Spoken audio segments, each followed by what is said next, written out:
जी, तो सर मैं रोक नहीं पा रहा हूँ अपने आप को पूछने से।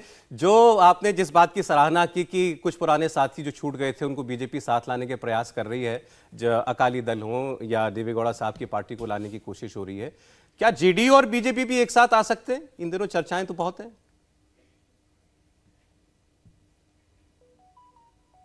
देखिए, हम कोई शत्रुता की राजनीति नहीं करते। हमारा भारतीय जनता पार्टी से जब हम गठबंधन में भी थे, आप गवाह हैं उसके, तब भी कई मामलों पे हमारे वैचारिक मतभेद थे। हर्षवर्धन जी बैठे, सीनियर जर्नलिस्ट हैं। जब जॉर्ज फर्नांडिस कन्वीनर थे और अटल जी अध्यक्ष थे, तब भी 3 सवालों पर हमारा वैचारिक मतभेद था। चाहे आर्टिकल 370 हो, चाहे यूसीसी हो, चाहे राम मंदिर जन्मभूमि का मामला हो। और जब ये आर्टिकल 370 आया भी संसद के अंदर, तो जनता दल यू ने एनडीए का मेंबर होते हुए भी वॉकआउट किया था, आपको याद होगा जी। लेकिन अब गंगा में बहुत पानी बह चुका है और मुझको नहीं लगता है कि हम वापिस एनडीए में जा रहे हैं। यद्यपि कुप्रचार हमारे खिलाफ निरंतर हमारे मित्र लोग करते रहते हैं, मीडिया वाले भी और पॉलिटिकल आउटफिट वाले भी जी।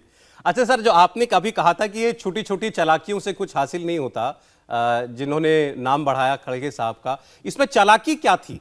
और दूसरा ये कि खड़गे साहब का अनुभव देखते हुए उनके नाम पर विरोध क्यों?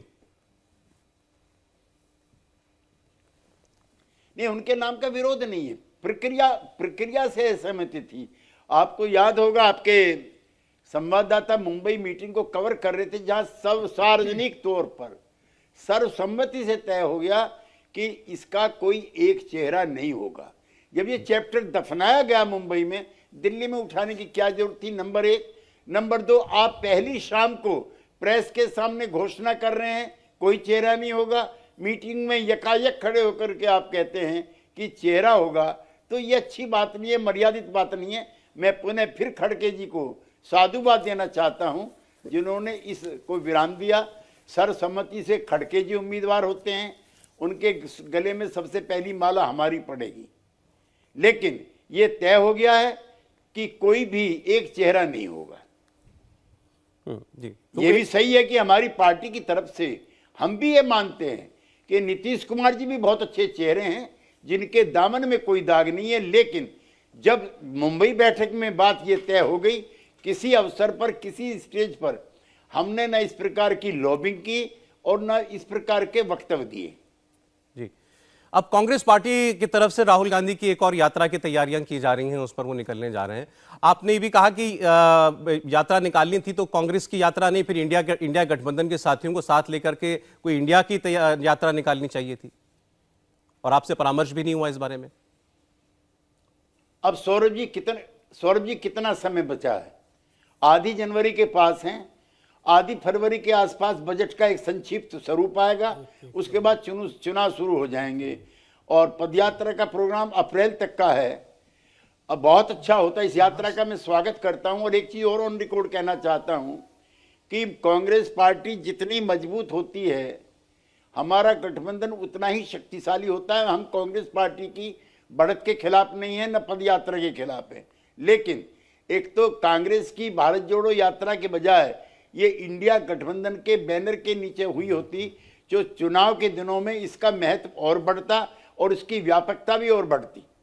एक दूसरा, किन किन राज्यों में ये गुजर रही है, वहां के महत्वपूर्ण नेताओं की एडवांस में ही एक्सेप्टेंस लेकर के प्रचार प्रसार किया जाता, तो ये और कॉम्प्रिहेंसिव और ब्रॉड बेस होती। हमारा यात्रा से विरोध नहीं, हमें राहुल गांधी जी की जो लोकप्रियता बढ़ेगी उससे विरोध नहीं है, लेकिन हमारे कहना ये मीनिंगफुल होनी चाहिए। और यूं भी इस समय वो सबसे बड़े नेता हैं कांग्रेस पार्टी के, उनकी उपस्थिति दिल्ली में ज्यादा आवश्यक है। अगर किसी राज्य में किसी सहयोगी दल के साथ गठबंधन को लेकर के कोई विवाद है, तो राहुल गांधी की अथॉरिटी है कि उसको सॉल्व कराएं। तो यहाँ की सारी चीजें समाप्त करने के बाद और इंडिया बैनर के नीचे अगर वो यात्रा करते तो अच्छा होता।